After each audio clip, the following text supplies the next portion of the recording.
সুপ্রিয় দর্শক আসসালামু আলাইকুম, কেমন আছেন আপনারা? নিশ্চয়ই ভালো আছেন। আজকের ভিডিওতে আপনাদের সবাইকে স্বাগত জানাচ্ছি। আজকে আমি আপনাদের সাথে শেয়ার করব বাচ্চার ব্রিজ পজিশনকে কিভাবে সেফালিক পজিশনে নিয়ে আসবেন, তাও আবার ঘরোয়া খুব কার্যকরী একটি উপায়ে। তাহলে চলুন জেনে নেওয়া যাক সেই উপায়টি কী। বাই দ্য ওয়ে, মূল ভিডিওতে যাওয়ার আগে একটা কথা বলি, আমি আমার চ্যানেলে pregnancy related, specially normal delivery related অনেক ইম্পর্ট্যান্ট তথ্য ভিডিও আকারে শেয়ার করে থাকি। এই তথ্যগুলো আমার পার্সোনাল এক্সপেরিয়েন্স ও আমার ডক্টরের সাজেশন থেকে নেওয়া। তাই আমার চ্যানেলটিকে যদি একবার আপনারা ভিজিট করেন, তাহলে আপনারা আপনাদের প্রশ্নাতীত মনের অনেক প্রশ্নের উত্তর পেয়ে যেতে পারেন। এবারে চলুন মূল আলোচনায় যাওয়া যাক। আমি শুরুতেই বলেছি আজকে আলোচনা করব বাচ্চার ব্রিজ পজিশনকে কিভাবে সেফালিক পজিশনে আনবেন, ঘরোয়া খুব কার্যকরী একটি উপায় সম্পর্কে। দেখুন, আমরা সবাই জানি যে নর্মাল ডেলিভারির একটা অন্যতম শর্ত, বলতে গেলে প্রথম শর্তই হচ্ছে বাচ্চার পজিশন সেফালিক হতে হবে। মানে বাচ্চার মাথাটা থাকবে নিচের দিকে, পা থাকবে উপরের দিকে। যখন বাচ্চার এই পজিশন থাকে তখন নর্মাল ডেলিভারিতে খুব সহজ হয়, বা এটা নর্মাল ডেলিভারির জন্য প্রয়োজন। কেননা ডেলিভারির সময় বাচ্চারা মাথা দিয়ে ভেতর থেকে চাপ দেবে, আর যখন সে চাপ দিবে মাথা দিয়ে, তখন জরায়ুর মুখ খুলবে তার মাথার চাপে। সো তার মাথাটা অবশ্যই নিচে হতে হবে। এখন অনেক সময় দেখা যায় যে লাস্ট আল্ট্রাসোনোগ্রাম করলেও বাচ্চাদের মাথা উপরে থাকে, মানে এই পজিশনকে ব্রিজ পজিশন বলা হয়। আর যখন মায়েরা এটা দেখেন তখন অনেক বেশি টেনশানে থাকেন যে ব্রিজ পজিশনকে কিভাবে সেফালিক করা যায়। এখানে আরেকটা কথা আমি একটু বলে রাখি, ব্রিজ পজিশনে অনেকেই প্রশ্ন করেন যে নর্মাল ডেলিভারি সম্ভব কিনা। ব্রিজ পজিশনেও নর্মাল ডেলিভারি হয়, কিন্তু বর্তমান সময় ডাক্তাররা ব্রিজ পজিশনে নর্মাল ডেলিভারিটা করাতে চান না। এখানে ডাক্তাররা অনেক ঝুঁকি মনে করেন, সেই জন্য। কিন্তু প্রাচীনকালেও ব্রিজ পজিশনে নর্মাল ডেলিভারি হতো।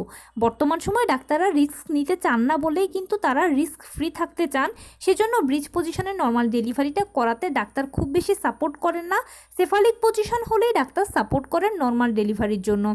এখন যে মায়েরা দেখেন যে তার বাচ্চার ব্রিজ পজিশন আছে, তিনি তো খুব টেনশানে পড়ে যান, কি করবেন, কিভাবে তার বাচ্চার পজিশনকে পরিবর্তন করা যায়। আমি সেই জন্য আজকে আপনাদেরকে একটা ঘরোয়া প্রাচীন টোটকা বলবো। কেননা প্রাচীন যুগে মা, নানি, দাদিদের সময় ভালো চিকিৎসা ব্যবস্থা ছিল না, কিন্তু তখনকার সময়ে মুরব্বীরা বা গুরুজনেরা বা বড়রা কিছু কিছু টোটকা, ঘরোয়া টোটকা ব্যবহার করত, যার ফলে দেখা যেত যে সেগুলো প্রেগনেন্সিতে অনেক ভালো কাজ করত। সেরকমই একটা কাজ হচ্ছে, আপনার বাচ্চার পজিশন যদি ব্রিজ থাকে তাহলে যেটা করবেন সেটা হচ্ছে আপনার পেটের থেকে একটু উপরের দিকে আর বুকের থেকে একটু নিচের দিকে, মানে মাঝামাঝি পজিশনে একটা গামছা বা একটা ওড়নাকে একটু টাইট করে বেঁধে রাখবেন। তবে এত টাইট করে বাঁধবেন না যে আপনি নিঃশ্বাসই নিতে পারেন না, একটু মোটামুটি টাইট করে বাঁধবেন। এভাবে যদি আপনি বেঁধে বেঁধে রাখেন, তাহলে দেখবেন যে নবম মাসে গেলে অটোমেটিক আপনার বাচ্চার পজিশনটা সেফালিক হয়ে গেছে। কেননা এই জন্য যে বাচ্চারা যখন ঘোরে তখন উপরের দিকে যখন এই বাধাটা পাবে, তখন তারা নিচের দিকে গেলে রিল্যাক্স ফিল করবে বা ফ্রি পাবে, তখন তারা অটোমেটিক মাথাটা নিচের দিকে করে ফেলবে। আর এভাবেই বাচ্চার পজিশন ব্রিজ থেকে সেফালিক হবে। এটা অনেকের ক্ষেত্রেই কিন্তু কাজে দিয়েছে, তাই আপনি যদি ভালো মনে করেন তাহলে চেষ্টা করতে পারেন, অ্যাজ ইউ উইশ।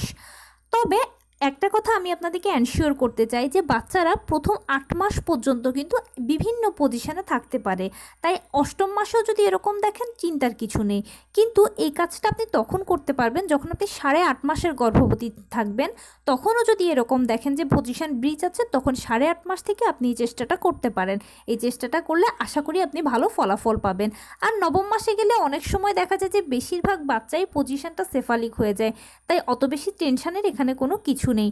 আপনি যদি খুব বেশি টেনশন করেন, খুব বেশি কনফিউশনে থাকেন, তাহলে এই টোটকাটা ব্যবহার করতে পারেন। আমি আবারও বলছি, এটা ব্যবহার করা বা না করা সেটা আপনার সম্পূর্ণ ব্যক্তিগত ইচ্ছে। এটা একটা প্রাচীন পদ্ধতি, আমি আপনাদের সাথে সেটাই শেয়ার করলাম। তো এই ছিল আজকের ভিডিও। কেমন লাগলো বলুন?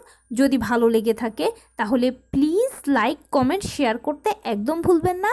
আর সেই সাথে আমার চ্যানেলটিকে সাবস্ক্রাইব করার বিনীত অনুরোধ রইল।